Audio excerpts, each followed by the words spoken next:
Assalamualaikum warahmatullahi wabarakatuh. Nama saya Adri Jalsah Putra. NIM saya 20 22 10 11 03 11 284. Saya dari kelas FAE Fakultas Hukum Universitas Muhammadiyah Malang. Ya, di sini saya akan menganalisis suatu bentuk perbuatan pidana yang termuat dalam berita sebagai pemenuhan nilai ujian akhir semester mata kuliah Hukum Pidana yang diampu oleh Bapak Said Nur Prasetyo, SH, MH, dan berikut adalah cuplikan berita peristiwa pidana tersebut. Saudara, Kejaksaan Agung kembali menahan satu orang tersangka dalam pengembangan kasus korupsi proyek BTS Kominfo. Satu orang pihak swasta yang jadi tersangka ditahan di Rutan Salemba, Jakarta.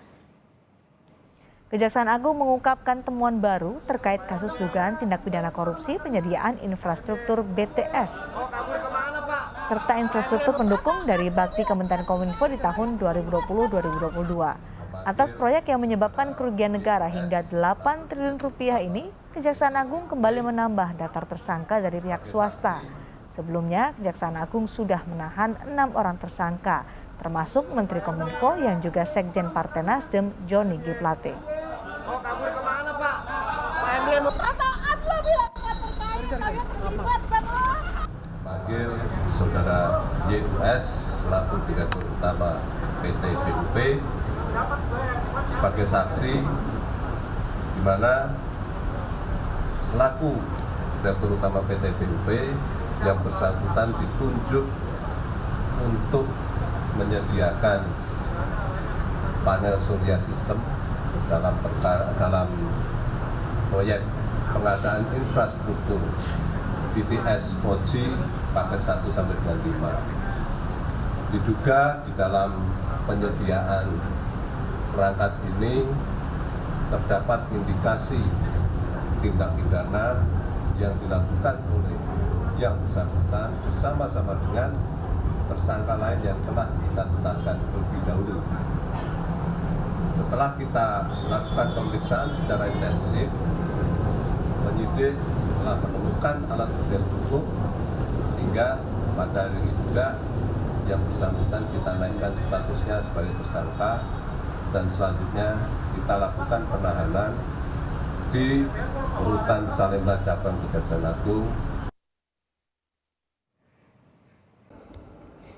Ya, selanjutnya dari kasus yang saya angkat di atas video tersebut, Kejaksaan Agung mengungkapkan temuan terkait kasus dengan tindak pidana korupsi penyediaan infrastruktur base transceiver station atau BTS 4G dan infrastruktur pendukung bakti Kementerian Kominfo tahun 2020-2022 atas proyek yang menyebabkan kerugian negara hingga mencapai 8 triliun ini.